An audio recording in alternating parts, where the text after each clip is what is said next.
This is Gary Zaleski, the host of The Gary Zaleski Show, the podcast for those who want to discover that human fuel called passion and build the life they have always wanted to live. I've been a professional speaker, author, and licensed minister for over 30 years, helping people professionally and personally who are tired of being stuck in the pursuit for something more.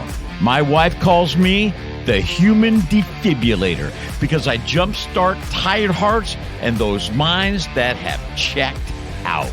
I want you to become emotionally and financially profitable without sacrificing your faith or family. This show, it's all about the people I've connected with all over the world.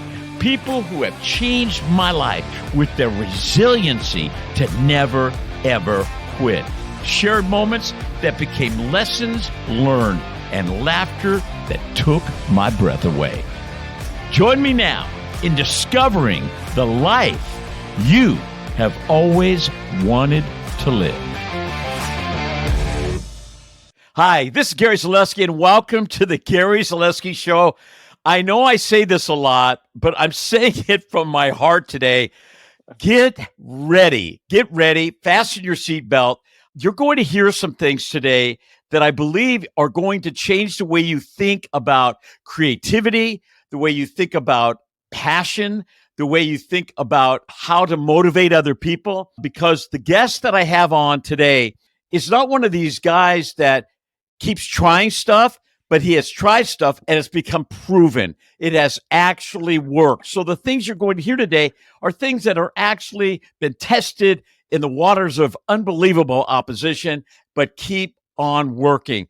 My friend, Dr. Richard Madow. Now, before you come on, Richard, before you say a word, I've got my cheat sheet here. I have got to read. This is on one of his websites, folks. Now, you've got to hear this.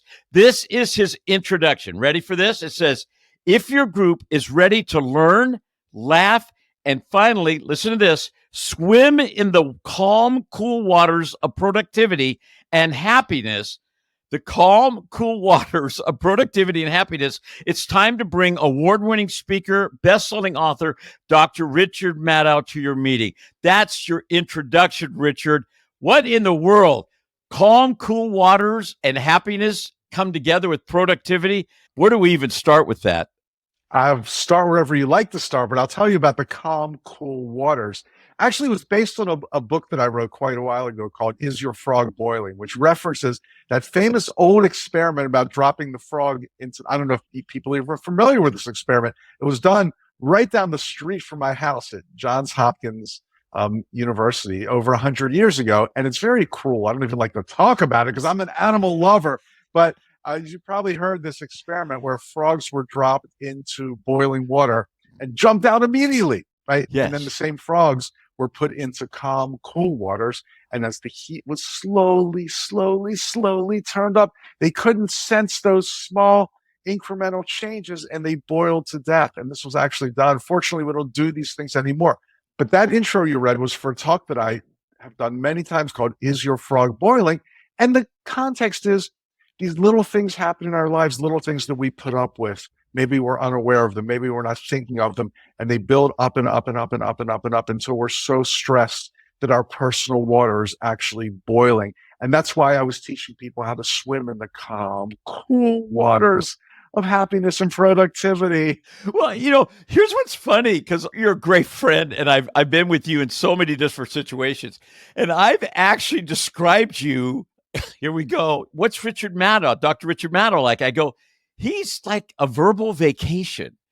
I go, when you're with Richard, even though things might be rocking and rolling and things are going crazy, when you're with Richard, you feel like a sense of calmness and centeredness. And yet there's another side of you that we're going to be talking about later on that is explosive creativity and dynamic presentation that you would not always associate with. There's people listening right now, they've heard every message in the world about stress, and they're stressed out about hearing about not being stressed out.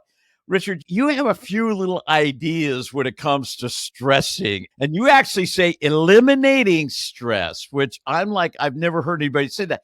Give us a few ideas about this stress relief.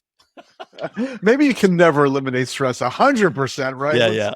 let's not go crazy here. Well, you know, it's funny. You mentioned I'm a dentist. We're not talking about dentistry today, but during my dental training, I actually did a year in the hospital, which most dentists don't do. And people say, "What did you learn in the hospital? Did you learn how to do better implant preparations and better this and better that?" Well, I learned a lot of that stuff, but the main thing I learned is that you've got to stay calm in every situation, because if you don't, things just spiral out of control. But if you can stay calm and take it in and just, take a deep breath and think, okay, I'm in a crappy situation. What's the best that I can do here? How do I make things better? You'll just handle your situation so much better. We talk about the fight or flight response, which we had since our caveman days. When you're a caveman or cavewoman walking around with the big club screaming, Wilma, or whatever the cavemen used to scream. I think it was Wilma. They used to scream, Wilma. And an animal would start to attack you. You had two choices, right? You could fight, probably a bad choice. You could run away as quickly as you can. The fight or flight response kept us alive eons ago. We still have that genetically wired into us, but we don't really need it anymore. Think about a situation like you're driving. I know you're in California. Driving's very stressful there, right? I'm here on the East Coast in Baltimore. Our roads are horrible. Always traffic jams and potholes. So you're driving, some idiot speeds past you and cuts you off and cuts in front of you. And your first instinct is to flip him the finger. Then you want to catch up with him and say, "Who is that jerk? I just want to look at that idiot. I just want to give him a dirty look." Because we're stressed out. We're in the fight or flight response. In dentistry, it could be a patient fighting you about their insurance coverage. And, no matter what you do, if you're a professional speaker, Gary, we talked about this, problems with our production, with the equipment, with the sound, with the video. It's the worst. It's the worst. So what do you do, right, when something like that happens to combat that fight or flight response? Well, it's pretty simple. I always say, the first thing I do is I take a deep breath. And I swear, I still do this all the time. I think to myself, this thing that's stressing me out, is it really going to matter tomorrow? Is it going to matter 5 days from now, 5 weeks from now, 5 months, 5 years?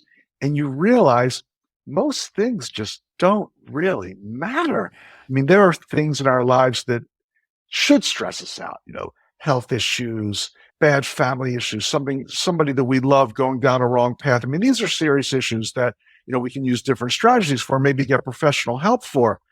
But the little things that just pile up on us all day, that kind of boil your frog, so to speak, they just don't matter.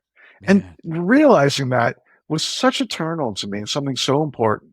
That's nugget after nugget after nugget after nugget. In fact, it's interesting because I had a pretty serious heart attack years ago. And one of the things the doctor says that if you feel the stress, you need to breathe. You always need to breathe. And even to this day, Charisse, my wife, she'll see me and she sees me overstressed or I've worked a little bit too hard. First thing she goes, "Honey, take a deep, deep breath." There's something even physically just to breathe in deep, and it really does do something really physical to us. Now, I'm going to hit you with something else now, because one of the things you said, have you ever felt so busy that you don't feel like you can accomplish anything? And I'm going to tell you something. I have gone into shutdown modes, and I know it has a lot to do with my personality, where especially now with so many things overwhelming me. And Rich, I'm being very transparent. I'm not good at technology. I demonized it. I can't even believe I'm doing this right now. But I get so overwhelmed that my mind seemed to spin out of control. And then what I do is I just shut down and I become completely non-productive. And my busyness actually just shuts me down. What do you say to a crazy person like that, like me? Let's talk about business for a second. I don't mean to keep talking about me, but I had a near-death experience as well. And we're probably not even going to talk about that today. But I think a lot of it was stress related. And at that time in my life, I was younger, I had young kids. That's stressful enough. I had my successful dental practice that I was running full time. I had this other business that I started with my brother, Dave, who's also a dentist, where we would help other dentists improve their practice, which led to the way we met, which I'm sure we'll get to that sooner or later. So, running two businesses, young family, it was very stressful. And I thought it was kind of like a really cool thing. I'm so busy. I don't have time to do this. I'm so busy. I'm so busy. One day I'm in the grocery store and I hear this is probably not a politically correct term, but I'm going to use it anyway. I heard these two soccer moms. That's really a stereotype. I don't like stereotypes, but you know what I mean, right? In Maryland here, they're probably lacrosse moms here in Maryland, but you know, two soccer moms. And they were kind of arguing over who was busy. Like, oh, you won't believe my day. I got up at 5 a.m. to go to the gym, and then I had to get the kids ready for school, and then I had a meeting, and then I still work part-time, and then I do this. Then I get home, and I'm helping the kids. My husband, he gets home, he plops on the sofa, opens a can of beer, but I'm helping the kids with the homework, and I'm doing, and the other one, when you're in a conversation, and you can tell the other person's not really listening. They're just waiting for their chance to butt in, right? So the other soccer mom had this look on her face like she couldn't wait to butt in because she had to one up this person by telling them how busy she was. And it's like, oh man, this is what you're fighting about. This is your badge of honor, how busy you are. I call it super extra crazy busy. I can't do it docious. It's based on supercalifragilisticexpialidocious. Super crazy, extra busy. I can't do it docious. That I'm printing out today. I'm going to print it out and I'm putting it up on my Please. board. Okay. What's the big deal about being so busy? And I think taking that all in and this, other experience I had kind of taught me that you don't have to feel guilty to relax. And I think people like you and me and probably your listeners, we're very driven to be successful. We're very driven to help others.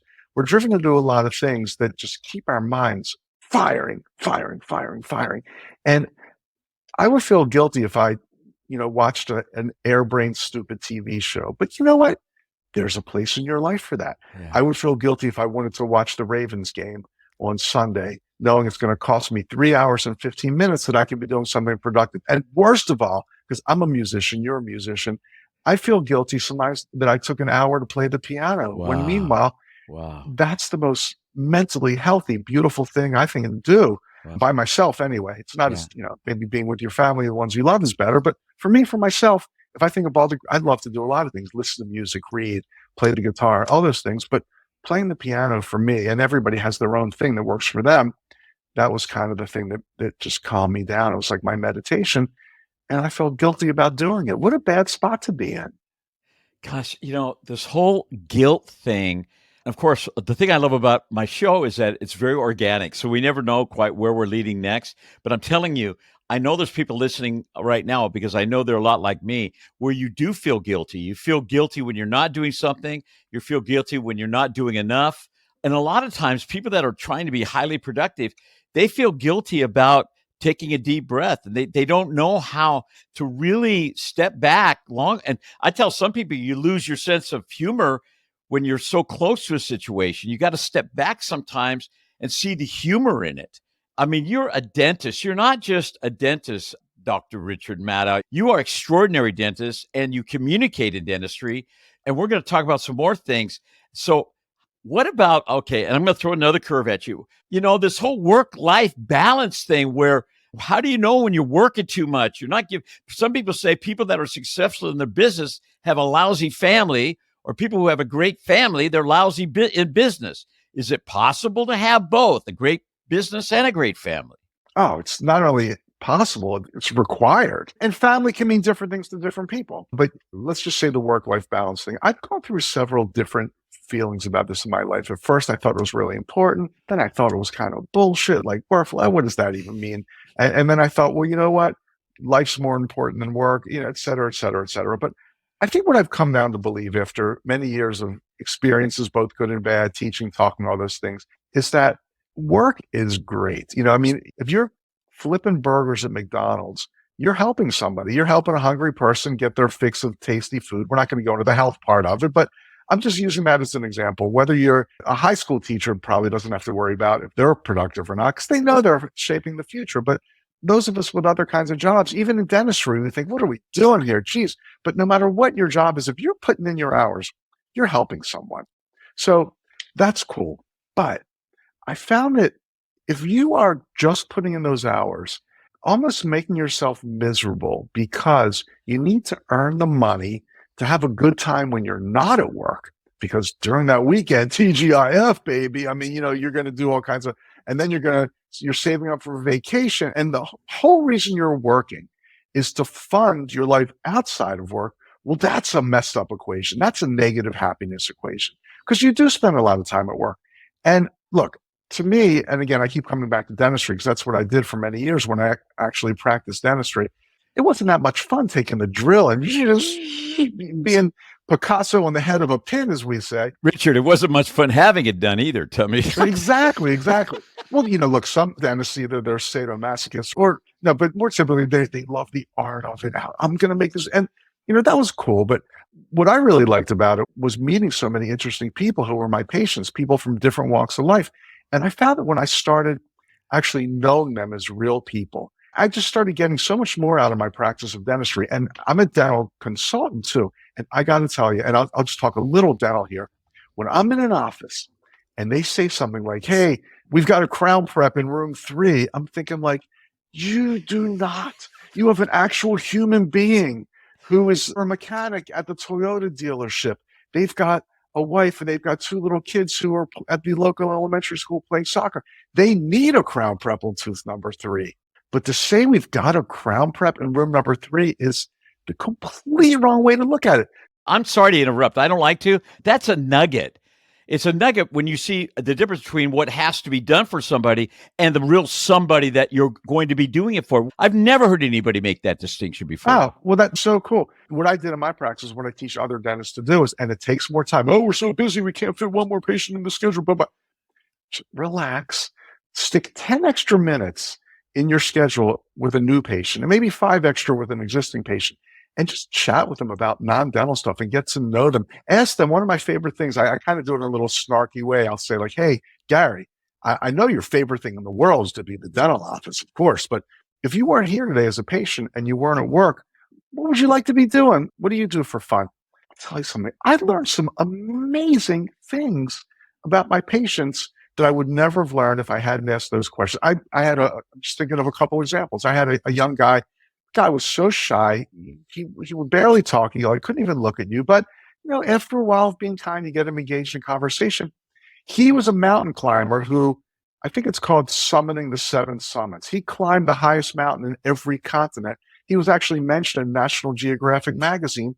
We never would have known this. I had this patient. This one cracks me up. I had a patient who grew up in Hibbing, Minnesota, which is the hometown of my favorite songwriter, Bob Dylan. And we started talking about it, and I started asking more questions. He actually was in high school, Hibbing High School, the same time as Dylan, and beat Bob Dylan in the high school talent contest. I mean, these are things that you would never learn about somebody unless you take the extra time to not talk about their teeth or their car or their plumbing fixture or whatever it is that you're taught, whatever you do, and actually get to know them. And then I could never again see these patients as the crown prep in room 3. I thought of this guy as the guy who beat Dylan in the talent contest. We would crack up about it every time.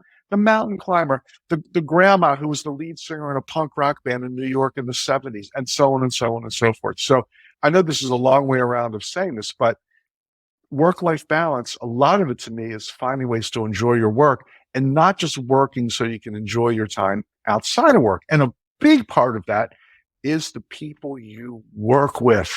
The people you work with. So I have 2 minutes for a quick story about that.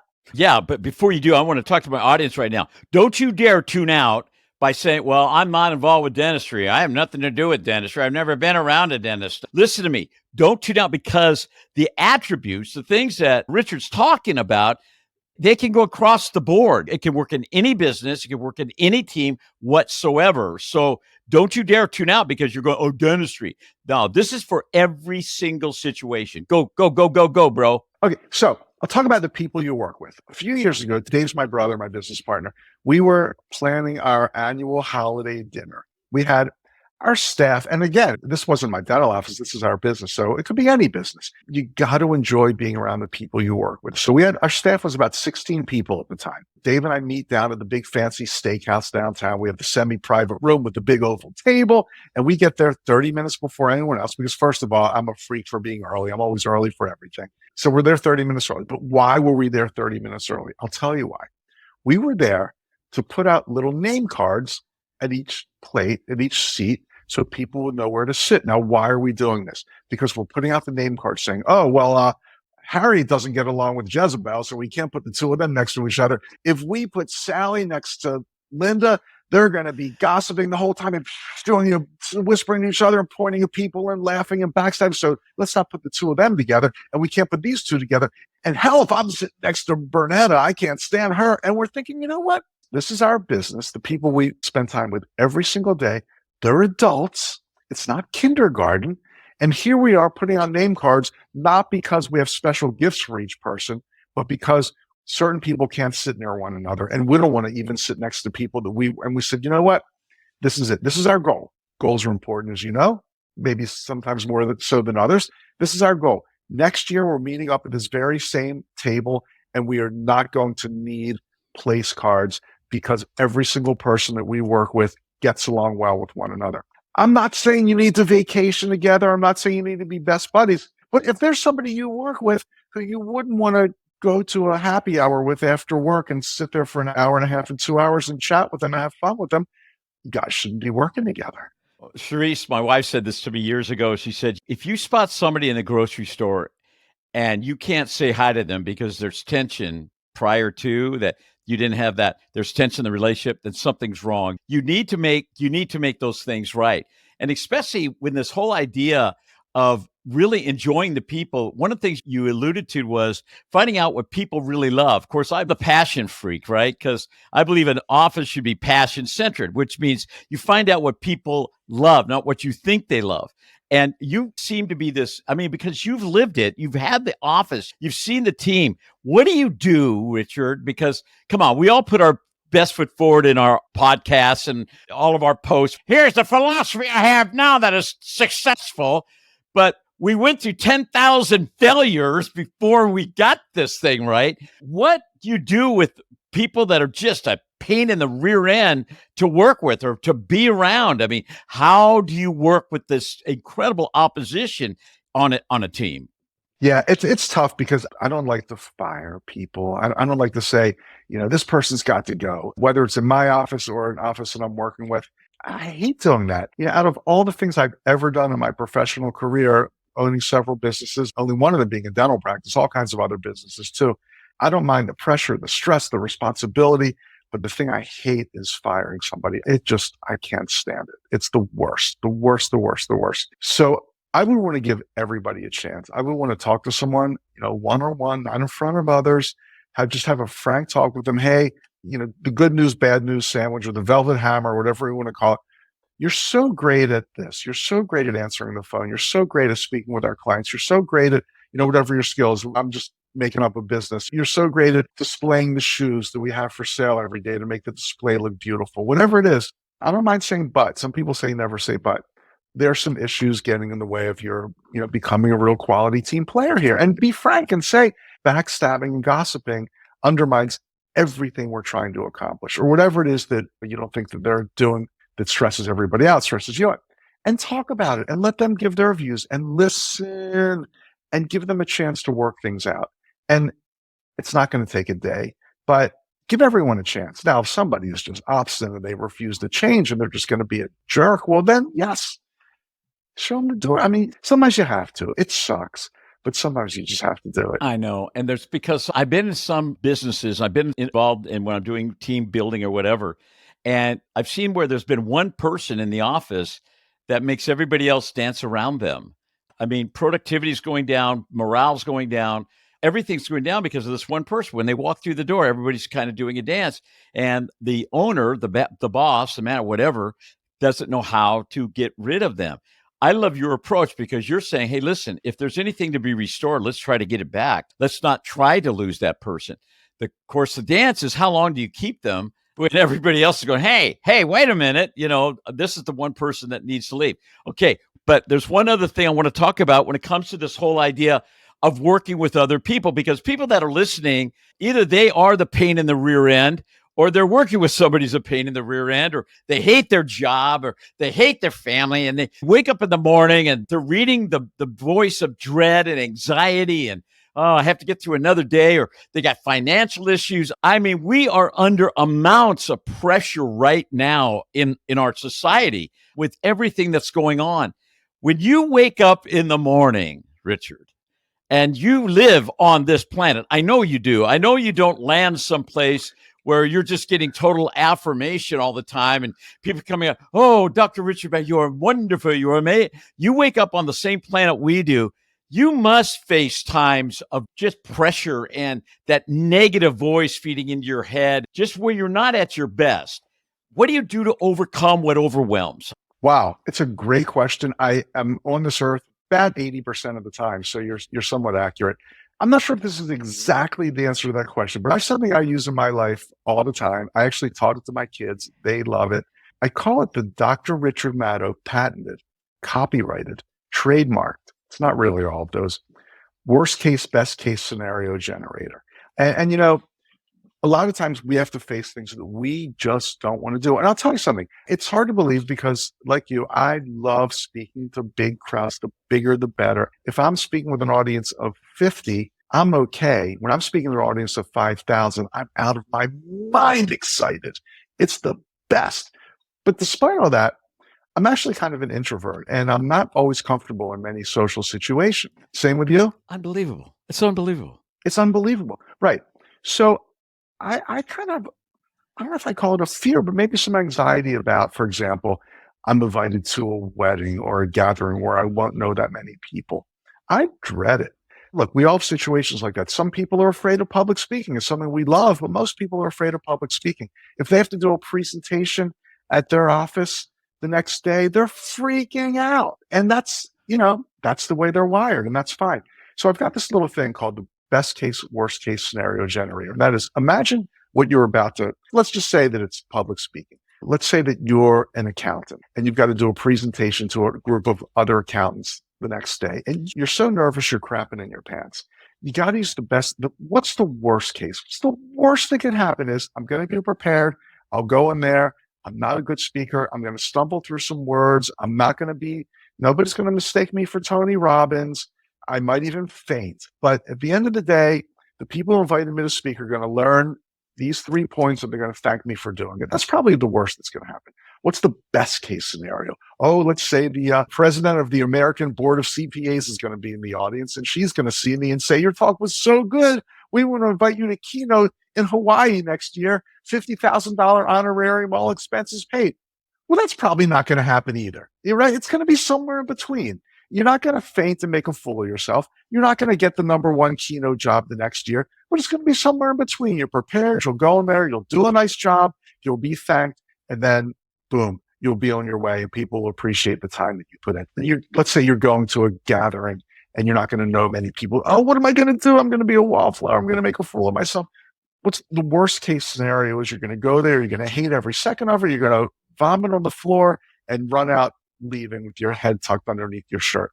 Wow. The best case scenario is you're going to go there and meet someone who becomes the love of your life or offer you the greatest job opportunity you've ever had or invite you to be the bass player in their band. That's probably not going to happen either. It'll probably be somewhere in between. You'll go there, you'll meet some cool people, you'll have a nice time, you'll eat some good food, and you'll leave and you'll think to yourself, this wasn't the best that I've ever had in my life, but I'm glad I went.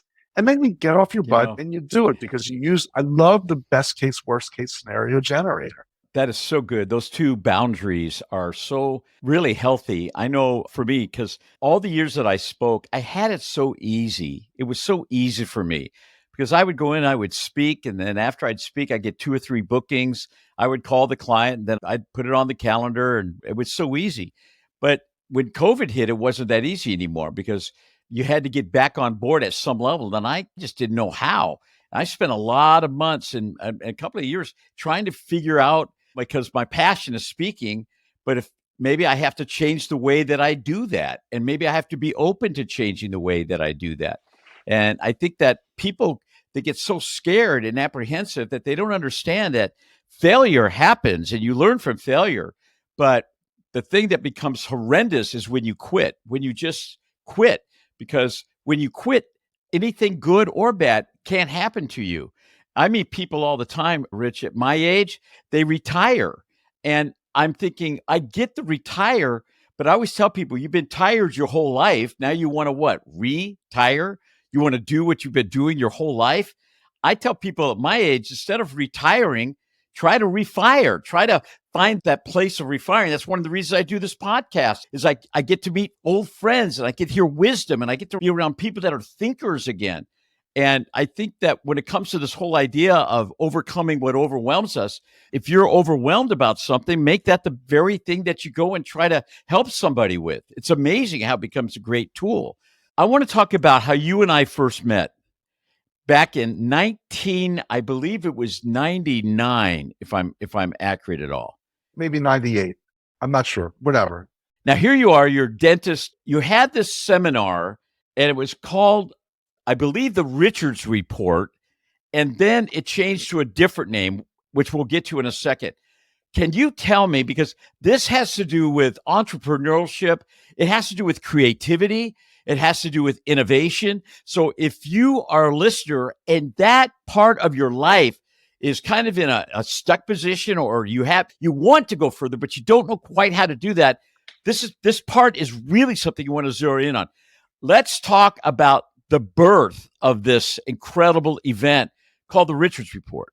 The birth. Oh my God. Well, the Richards Report was the name of a dental newsletter that I wrote and published for several years at that time. And my brother and I decided to take it further and do a live meeting called the Richards Report Super Fall Seminar. Now, as your listeners can imagine, dental seminar, dentists have to go there to learn how to treat you better and make your smiles look better and make your gums healthier. And this is what we do as doctors. We learn not just that the speakers and the material were boring, but they were done in a, ugly hotel ballroom with some guy standing up there at a podium that said, welcome to the Holiday Inn, but the N was broken off. So it said, welcome to the Holiday Inn. That was a dental seminar. And we went there and we learned, and that was it. And I think people just thought, just like anything else, they thought, this is a dental seminar. This is what it's like. Okay, they work. We get our education. Okay, no big deal. Well, again, I'm a musician. I've played music, sang guitar, piano on stage many times, and I love going to concerts. Going to a rock and roll concert is one of my favorite things to do in life. And we all know what it's like to go. We all know the energy at a rock concert. So sitting at a concert thinking, this is so much fun. Why can't a dental seminar be this fun? Why can't a dental seminar be this fun? Wait, I got to interrupt you, man. You're crossing over from a dental conference to a rock and roll concert. You're doing a hybrid here. I got to hear this. Right, a hybrid. So, but again, I think it's one of those things where it's a cliche, but if you always think, well, this is the way it's done, it works, don't fix it, whatever, you're never going to do something that's, infinitesimally better than what's going on right now. So kind of at the same time period where, early to mid 90s, my brother Dave and I go to a marketing seminar in Las Vegas. And I'd never been to Las Vegas before. And I don't gamble at all. I'd never put a nickel in a slot machine. But, you land in Las Vegas and the lights and the shows, and it's just nuts. This was the early 90s. It was crazy. And this marketing seminar, it wasn't really that well done. They really didn't have it throw a seminar. They did something that I thought was really interesting. Again, in a typical dental seminar, there's 10 speakers going on at once, and the hygienists are in one room, and the assistants are in another, and the cosmetic dentists are in another, and this and that. It's just, there's not a lot of focus. But and there are breaks and breakouts and breakups and acne breakouts and, all this stuff that just doesn't get everybody together. So at this marketing conference, I'm not saying they did a lot of things right, but one of the things they did right was they had one speaker at a time. They were on stage for 45 minutes, gave their greatest hits, and then boom, no break, bring on the next, bring on the next, bring on the next, bring on the next. And to me, that's what a concert felt like. And a really master concert performer, someone like Bruce Springsteen, they have a way of building up the energy from song to song to song to song, where the first 30 minutes is unbelievable. And then it gets even better, and then even better, and then even better, because they build this momentum. And it's like by the time the thing's over, you're exhausted from the energy. And well, I don't know, it sounds kind of crazy, but can a dental seminar be like that?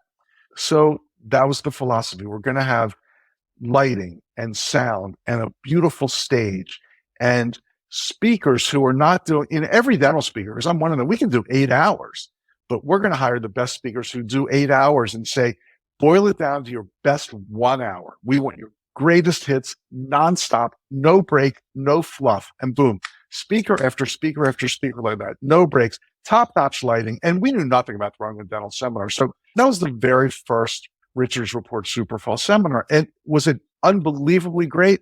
Not really, but it was really, really good. And Dave and I recorded this crazy entrance video where we wound up roaming through the streets and coming in on these stolen little kids' tricycles. I mean, it was hilarious. So that was in Baltimore. So we moved out to Vegas, and somehow the word gets out that this dental seminar is different than any other dental seminar.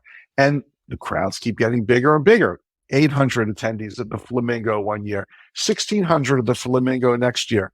I don't know how this happened, but the word got out that people started wearing costumes. It was just bizarre. I don't even know how, but dental office would dress, not dental stuff, but in these crazy costumes. Almost, it would look like Halloween. I mean, people would walk into the hotel and think, what kind of weirdo events going on here? I see there's a sign for a dental seminar where that can't be this. And I mean, it was just, the spirit in the room was incredible. So we started getting up all this momentum where on the first morning, 9 a.m. when the thing started, there was such a buzz in the room. And Dave and I did these crazy videos with these entrances and then brought on the speakers, and it was awesome. So at the time, we were having them taped by this guy named Barry Ackerman. He was a guy we met. He's based in California. His company did cassette tapes and videos of seminars to distribute to the attendees. And I can't even remember how we met, but he said, Rich, I've got this way that I package cassettes. I want to send you a sample. So he sends me a sample of his cassette packaging. And I think intentionally, I'm not 100% sure, but I think intentionally, the cassette that he put in there was this speaker I never heard of, some young whippersnapper upstart named Gary Zaleski. So just to see what the tape quality was like, I popped the tape in my car and I'm listening to this guy thinking this guy's message and his delivery and his attitude are unbelievable. I asked Barry to hook us up. And of course, Gary, you were the featured speaker at the Richards Report Fall Seminar the next year, the Z-Man.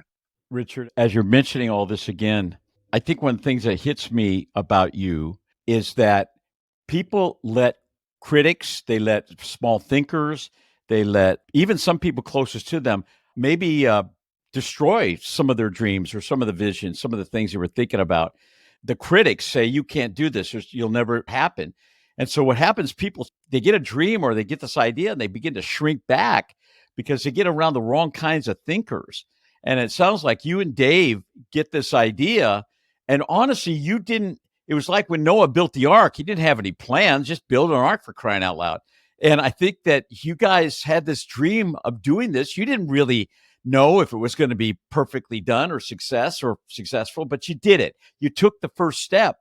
And because of that, it opened doors for guys like me who I probably didn't fit into a lot of quote unquote dental conferences that maybe were a little bit more on the square side. But that conference and being there on that stage, it was a fit for guys like Gary Zaleski, who just wanted to be an inspiration and a passion generator to the audience.